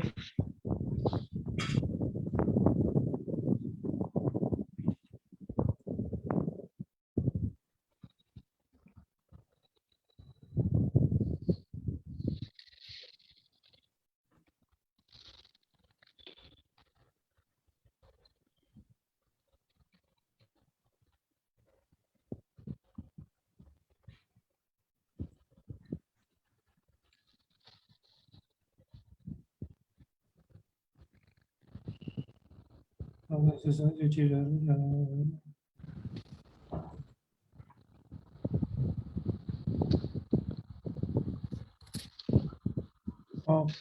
bisa tolong sebelumnya menjelaskan kemudian saya tidak kenalan dokter jadi kalau untuk pertanyaan-pertanyaan yang mungkin mendasar itu menurut menurut saya sih kayaknya flyer-flyer yang setiap hari saya bikin sih kayaknya harusnya udah menjelaskan ya, maksudnya kayak kenapa dari arah mana bisa bisa membantu pemulihan diabetes atau apa segala macam itu semua saya ada penjelasannya sih harusnya. Kalau hari ini kita khusus yang spesial, nah, karena kan ada dokternya, jadi kita harus tanya yang spesial juga. Kalau yang kayak gitu kayak udah biasa deh, udah. Saya sering ini kok, sering ngejelasin juga by flyer dan lain-lain. Iya, nah, harusnya nanya yang khusus dong, yang cerita komorbid nih. Betul sekali.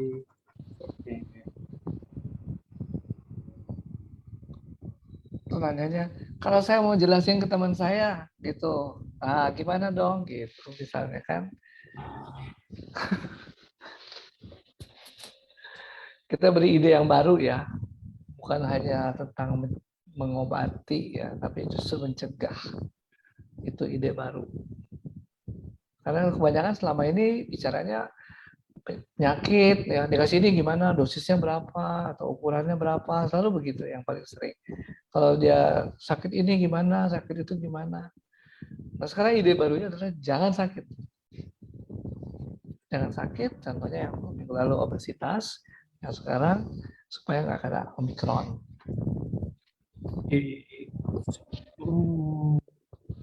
Apakah ada pertanyaan lagi, teman-teman? Mungkin yang masih mau ditanya yang khusus.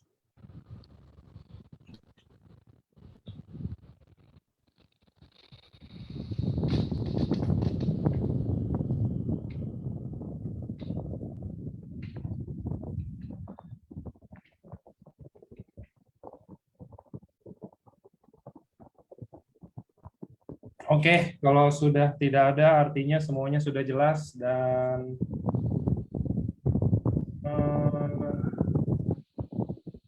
saya sudahi saja berarti.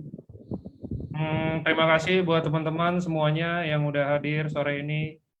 Apakah ini, sabar, sorry. Ini ada dari Bu Wening mau tanya ya, Wening Forza ini mau nanya langsung Bu. Oh mau, oke. Ini terakhir. Silakan Bu, udah saya buka. Ya, Dok. Ya, Ya, saya ini bisa dibilang komorbid kali ya. Obesitas saya tingkat 2. Saya sekarang sedang konsul ke dokter gizi untuk diet, mengurangi berat badan. Kalau dari hasil lab, kolesterol saya tinggi, LDL saya di atas 200, triglycerid saya 230, terus saya memang didiagnosa fatty liver, banyak dok. Kalau tensi yang tadi sempat saya nanya juga dok, itu saya memang tensi selalu pakai alat tensi sendiri. Itu saya biasa ngukur itu jam 8 pagi dan jam 8 malam. Kalau pagi itu memang tensi saya normal di 108/70 atau kadang-kadang di 67. Tapi kalau di malam hari itu tensi saya bisa di 153/100, kadang-kadang 135/87, kadang-kadang 128 tapi per 86 juga. Untuk denyut, kadang-kadang denyut saya bisa di 110. Kadang-kadang normal, kadang-kadang rendah. Lalu beberapa hari ini karena saya sering merasa kayak oleng, terus sering merasa berdebar, akhirnya saya cek dengan saturasi. saya cek saturasi anak saya normal, suami saya normal, tapi kalau di saya, kalau udah sore, menjelang malam biasanya, saturasi saya mencapai di 91, kadang-kadang di 90. Nah, sebenarnya saya sih sudah minum Utsu dan Suba. Sejauh ini saya minum Subarasi pagi. Itu sebelum makan, bangun tidur. Kalau Utsu saya minumnya malam menjelang tidur setelah saya minum obat kolesterol. Biasanya jeda 1 jam saya setelah minum obat kolesterol, saya baru minum Utsu. Kira-kira saya itu konsumsi Utsu Subanya itu masih kurang atau bagaimana ya, Dok? Terus apa ada tips khusus dari dokter harusnya konsumsinya seperti apa? Oke, terima kasih. Pertanyaannya menarik nih dan data-datanya juga cukup lengkap ya, Ibu. Jadi nomor satu memang jelas ya ada penyakit dasarnya obesitas. Jadi obesitas ini pasti sudah berpengaruh di fatty liver, di dalam pembuluh darah juga pasti sudah ada terjadi penyempitan. Hanya kita nggak tahu pembuluh darah sebelah mana karena memang nggak bisa terdeteksi ya. Kita nggak mungkin juga mencari dengan apa USG itu pembuluh darah atau dengan CT scan pembuluh darah mana yang terjadi penyumbatan. Apa artinya? Jadi tekanan darah memang akan naik turun. Ya, cuma memang naik turun nggak akan sampai pindah kategori yang tadinya normal jadi darah tinggi. Ya, jadi kalau tadinya normal sekarang darah tinggi, misalnya malam jadi darah tinggi gitu ya, kategorinya karena sudah mencapai 150, berarti ada sesuatu nih ya. Nah kalau tadi Ibu cerita 150, kan bayangan saya ini jantungnya yang memompanya lebih banyak, apalagi ditambah dengan frekuensinya lebih banyak 110 misalnya, ya. Nah ini kemungkinan ya kenapa tubuh bereaksi seperti itu mungkin karena oksigenasi kurang ya tadi karena 90 ya 91% saturasinya sehingga untuk mengkompensasi kebutuhan oksigen jujurnya dipercepat ya, pompanya mungkin juga diperkuat lagi sehingga malam atau sore itu akan lebih tinggi gitu ya seperti yang Ibu sering laporkan. Hanya memang apa yang menyebabkan saturasi turun ini mesti dicari lagi ya, mesti cari lagi. Yang pastinya sih sesuatu di saluran napas, tapi itu bukan atau mungkin juga pengaruh dari obesitas barangkali ya dengan jalan nafasnya mungkin nggak lancar barangkali itu juga ini tergantung ibu ngorok nggak misalnya kalau tidur gitu ya kalau Kalau kata suami sih cuma sesekali, Dok. Jarang. sekali jarang mungkin nggak masalah di jalan nafas. Oke tapi mesti dicari sih kenapa ya ininya apa namanya saturasi bisa turun. Nah itu saya mungkin perlu data lagi atau pemeriksaan kalau emang mau ketemu juga boleh. Nah yang penting sih ini itu apa namanya Bu sekarang kaitan dengan itu ya subarasi dan segala macam. Jadi kalau saya berpikir eh, sekarang ini dengan pemberian 2 saset itu seharusnya sudah cukup untuk maintenance ya. Maintenance. Jadi kalau misalnya sekarang ibu tidak darah tinggi sekarang, tapi kadang-kadang bisa naik gitu ya. Artinya masih cukup dini ya untuk ibu minum subarasi sehingga tekanan darahnya bisa dibantu untuk terkontrol. Memang sekali-sekali dia akan naik. Mungkin karena aktivitas sore hari tekanan darahnya akan naik gitu ya. Tapi bawahnya kan masih normal. Jadi dengan pemberian subarasi 2 saset sehari seperti yang dianjurkan oleh AFC itu akan membuat maintenance ya, maintenance untuk pembuluh darah dan sebagainya. Sama juga dengan usukusi ya. Jadi kalau saya sih selalu mengambil apa namanya saran karena si orang Jepang yang membuat ini kan juga dia menyarankan tentu ada idenya ada pemikirannya kenapa harus 2 saset ya. Jadi kalau saya pikir sih begitu 2 saset sehari. Apakah cukup atau nggak cukup ya sekarang? Ibu targetnya apa sekarang misalnya? Kalau sore misalnya tensinya tetap nggak naik-naik juga, berarti kan kita lebih banyak disubarasi gitu misalnya. Sekarang sudah minum 2 saset, ya masih seperti itu sore naik. Coba aja naikin 3 atau 4 saset sehari. Ya 3 atau 4 saset sehari, sore tetap naik nggak? Gitu. Kalau sore juga tetap naik, cari penyebab lain berarti mungkin bukan penyebab di pembuluh darah. Karena subarasi kan kerjanya di pembuluh darah, mencegah apa namanya pengumpalan, atau subarasi kerjanya di sistem namanya RAA sistemnya ya, renin angiotensin aldosteron. Pokoknya ya itu terlalu kedokteran banget ya. Tapi itu sistem yang ginjal ya, yang berhubungan dengan ACE itu. Nah, kalau itu juga nggak respon dengan subarasi, berarti ada penyebab lain. Belum tentu penyebabnya yang di situ. Jadi, tapi kalau respon, berarti ibu harus di 4 saset misalnya, katakan gitu, harus 3 saset gitu ya. Artinya harus lebih banyak cerita online. Ya, betul. Misalnya kayak gitu. Kayak Artinya gitu. Dok, untuk konsumsinya sendiri sudah benar belum Dok? Saya minum subarasi di pagi hari atau harusnya subarasinya malah di sore atau di malam? Ya, udah boleh, betul boleh. Subarasi kan apa namanya? Artinya kita bikin aja konstan seperti itu, di pagi ya pagi-pagi terus, kalau malam malam terus. Ini kan sebenarnya lebih banyak ke penyerapan kenapa di pagi hari ya, faktor penyerapannya. Tapi apakah punya efek yang 24 jam kemudian harus nggak seperti itu, cara berpikirnya nggak seperti itu lebih ke penyerapan aja kenapa pagi hari. Dan kalau kita ngomong obat misalnya obat darah tinggi kita minum pagi hari supaya nanti sore nggak terlalu tinggi gitu. Tapi kalau subarasi ini bukan obat, ya, subarasi ini makanan, ya, makanan yang memaintain salah satunya adalah tekanan darah kita. Mau minum sore, minum pagi ya sama aja. Lebih banyak ke proses penyerapannya yang dianggap lebih baik pagi hari. Ya, oke. Makasih dokter. Sama-sama. Thank you, Bu. Ya, sama-sama. Makasih.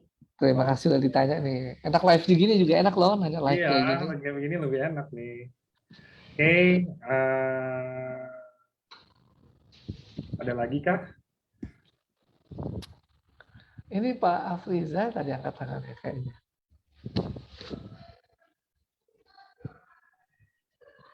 Coba yang mau bertanya langsung bisa raise hand, jadi saya bisa sambungkan langsung. Raise hand-nya di komputer, jangan di Iya. depan kamera. Di komputer bisa nggak di komputer? Oh ini nih, bisa nggak bisa coba. Nih mungkin ini. Nih Pak Andri ya, silakan Pak Andri sudah di unmute. Ini tadi Pak Afriza angkat tangan nih di kamera. Pak Friza. Ya, Dok. Pak Andri. Pak Andri dulu. Oke, Pak Andri silakan. Ya, Dok. Selamat sore, Dok. Selamat sore Pak Andri. Habis Ya, ini ini untuk ibu saya, Dok, usia 82. Kemudian 1 tahun yang lalu sudah konsumsi subarasi 3 kali 1. Oke. Kemudian 3 bulan cek, ini trombosit tinggi nih dok, 1,9 juta. Kemudian tidak ada perubahan setelah 1 bulan. Kemudian dokter darah itu menyetop semua suplemen, ya. Kemudian tetap tidak ada perubahan bulan kedua, tapi subarasi saya kasih tetap 3 kali 1. Kemudian beliau kena stroke dok, dibawa ke PON, dicek karena pengaruh subarasi, karena pengaruh trombosit terlalu tinggi menurut dokter. Akhirnya ya trombosit tinggi dok 1,9. Nah akhirnya dirujuk ke dokter spesialis darah ya. Kemudian dokter itu minta supaya diambil sumsum tulang belakang. Cuman kita sumsum tulang belakang. Cuman kita tidak menyetujui karena sudah usia, kemudian takut efek dan lain-lain. Kemudian kita coba dok dengan subarasi 6 kali sehari selama 1 bulan. Tidak ada perubahan. Akhirnya kita ke dokter lagi, minta alternatif lain selain ngambil sumsum tulang belakang. Akhirnya dokter kasih hidroksiurea dok. Nah pada saat dikasih hidroksiurea 1 kali sehari, kita tambahkan subarasi 6 kali sehari. Setelah 1 bulan, alhamdulillah turun dok, 1,9 jadi 1,9, 1,6. Habis itu bulan kedua turun jadi 1,5. sekarang posisi di bulan kedua 1,5. Nah, pertanyaannya gini dok, apa hidroksiurea bulan kedua dokternya ngasih 2 kali, cuman kita nggak mau, kita tetap 1 kali 1 karena kita takut ada yang gagal ginjal. Jadi kita tetap berikan 1 kali 1. Terus Subarasi kita turunkan dok, jadi 3 kali 1 sehari. Nah, pertanyaannya apakah hidroksiurea 1 kali 1 dari dokter darah dengan Subarasi 3 kali 1 apa cukup begitu dok? Oke, terima kasih Pak.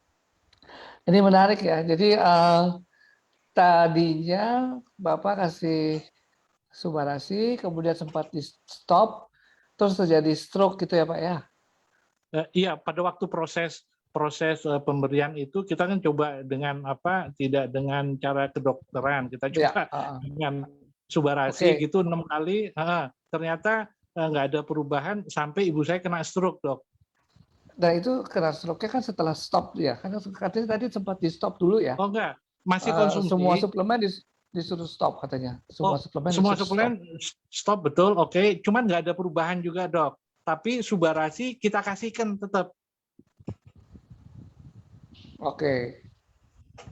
Terus kemudian, nah sebenarnya kata kuncinya di perubahan ini Pak. Jadi perubahan ini sebenarnya apa sih yang disebut perubahan? Kan kalau dibilang fungsi dari Subarasi ini mencegah koagulasi, mencegah penggumpalan darah. Jadi bukan fungsinya menekan produksi darah. Lain Pak itu. Jadi kalau produksi darah dari sumsum tulang antara lain adalah trombosit. Itu adalah produksi dari sumsum tulang, komponen darah.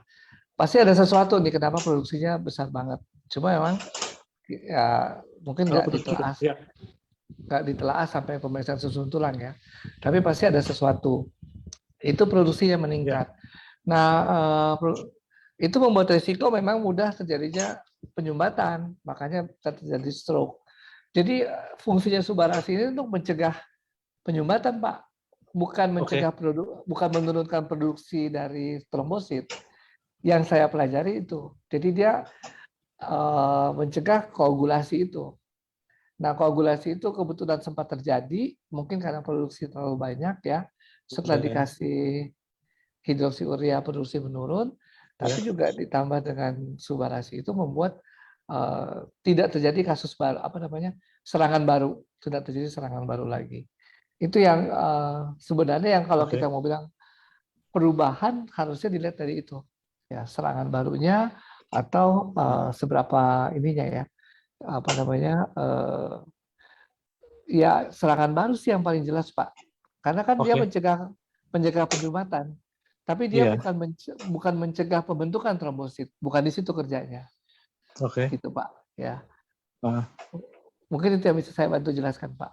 Nah terus gini dok, apakah Subarasinya perlu saya tambah atau sarannya dokter darah itu hidroksiurea 2 kali 1 saya ikutin, gimana dok? Kalau hidroksiurea ditambah, produksi trombosit yang turun. Halo, ya Pak. Kalau hidroksiurea yang ditambah, halo, saya masih bisa dengar suaranya Bapak. Iya. Oke. Kalau hidroksiurea yang ditambah itu untuk menekan. Itu untuk menekan produksi trombosit. Itu untuk menekan produksi trombosit. Jadi ya nggak apa-apa juga kalau dikasih. Ya, sedangkan Subarasi mencegah tidak terbentuk pembekuan darah. Ke situ Pak, beda jalan cerita. Jadi kalau hidroksiurea dijadikan 2 kali sehari enggak? Iya, mestinya nggak masalah Pak, karena kan efeknya yang kita mau lihat kan efeknya adalah penurunan trombosit. Jadi kalau ditambah juga nggak apa-apa. Nggak khawatir ini dok, gagal ginjal dok? Ya itu efek samping dari itu kita mesti tanya di dokter yang periksa juga. Diperiksa nggak fungsi ginjalnya Pak? Dari ini. Gini dok, karena ibu saya minum air putihnya Itu sekarang itu untuk 1 liter belum bisa, Dok. Paling terakhir itu saya pantau cuma 400 mili, Dok. Itu karena Karena beliau itu ini nggak kuat, Dok. Jadi minumnya sedikit gelindingin. Jadi seperti over air minumnya. Emang dari dulu ibu saya konsumsi air itu nggak bisa banyak, Dok. Tapi kalau Nah. kalau kurang minum air ya bisa pengaruh ke ginjal memang. Loh, ya makanya saya karena kondisi ibu itu nggak bisa minum air putih banyak, terus kita untuk menjaga ginjalnya, hidroksiurea itu karena ada efek samping karena dia obat, makanya kita pertahankan 1x1. Walaupun dokter darah ngasih 2x1, cuman kita khawatir akhirnya 1x1 karena ada teman bapak saya, Dok, pernah itu tinggi, trombosit tinggi, 3 bulan dengan hidroksiurea turun, Dok, beres itu.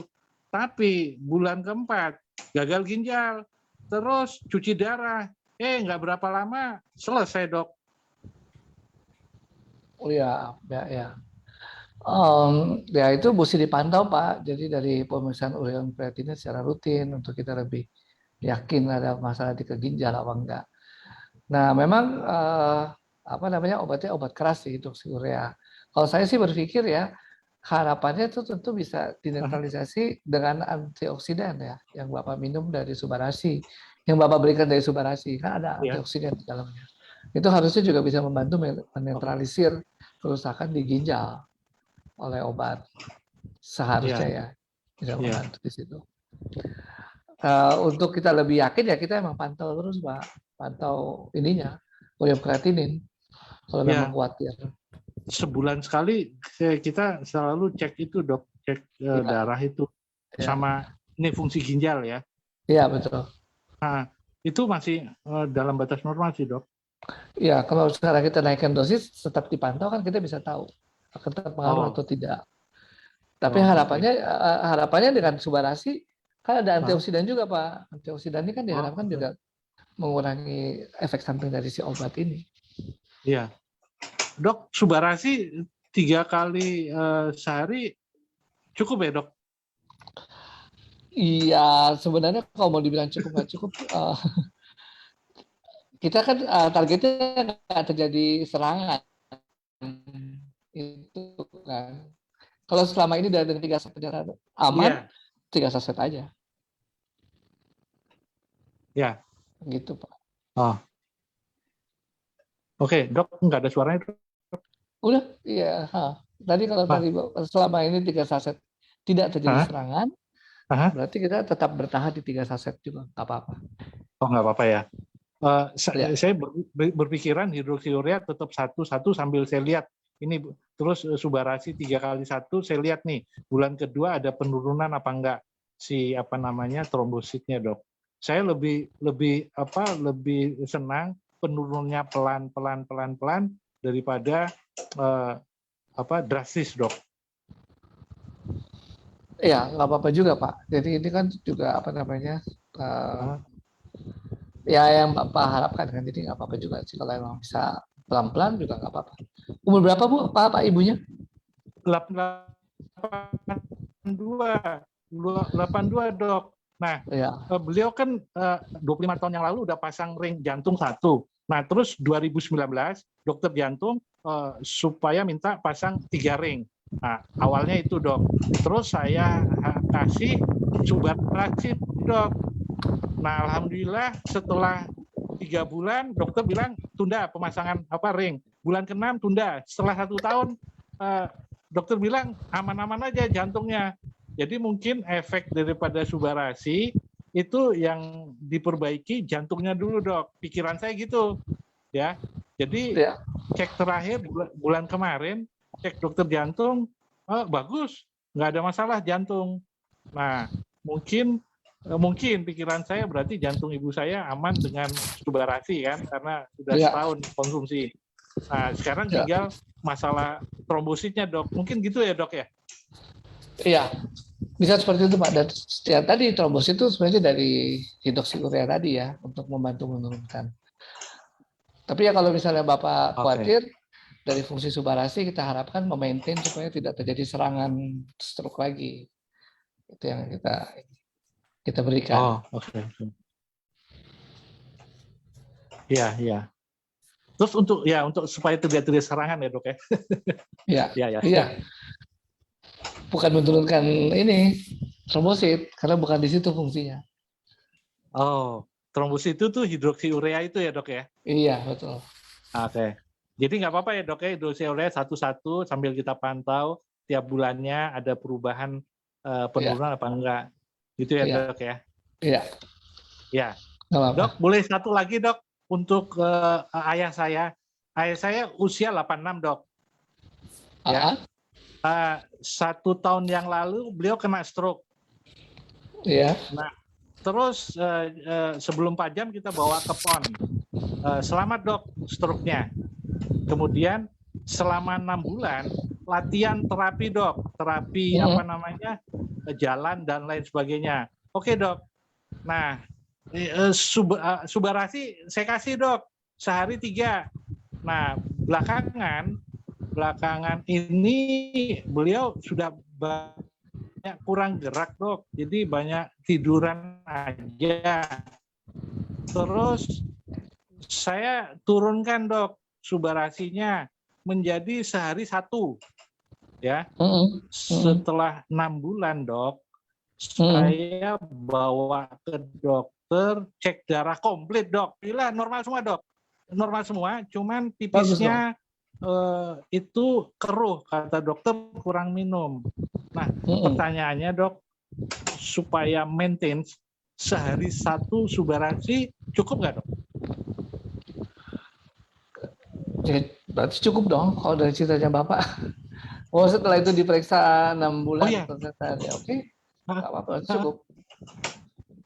Cukup ya? Berarti. Oh, oke. Ya. Alhamdulillah, Dok. Saya pikir ini apa?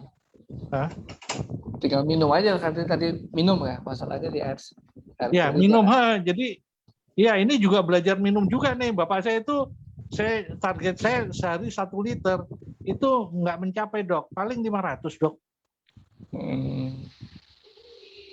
Mungkin dari makanan aja. Makanannya berkuah. Supaya bisa ada cairan lagi. Oh iya, Dok. Iya. Iya, Dok. Makan lunak misalnya. Itu juga Iya. Ya. Ini makanan saya ganti dengan ini, Dok. Yang itu Jepang itu loh, Dok. Apa? Kayak mie Jepang tuh, Dok. Yang dari porang.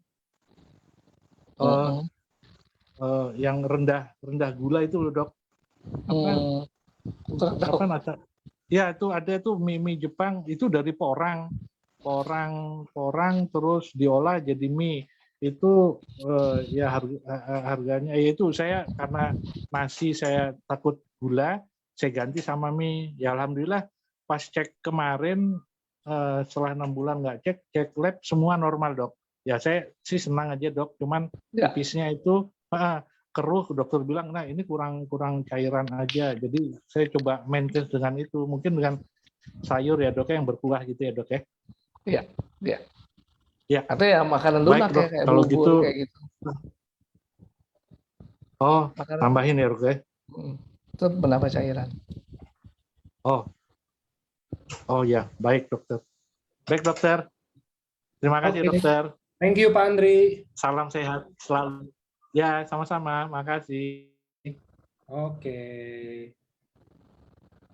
Oke, mungkin itu pertanyaan menutup. Nah, pas ini kita sekarang sudah jam 5, jadi sebelumnya mungkin yang belum dijawab atau mungkin pertanyaan, kan karena kita di sini kan maksudnya seminar ini kan kita rame-rame ya, tadi ada 120 orangan lebih, maksudnya ini biar ini aja, penjelasannya aja, maksudnya yang saya akan bacakan dan yang saya tanyakan, mungkin yang Dr. Tevino juga akan bacakan, kita kalau bisa tuh bukan yang terlalu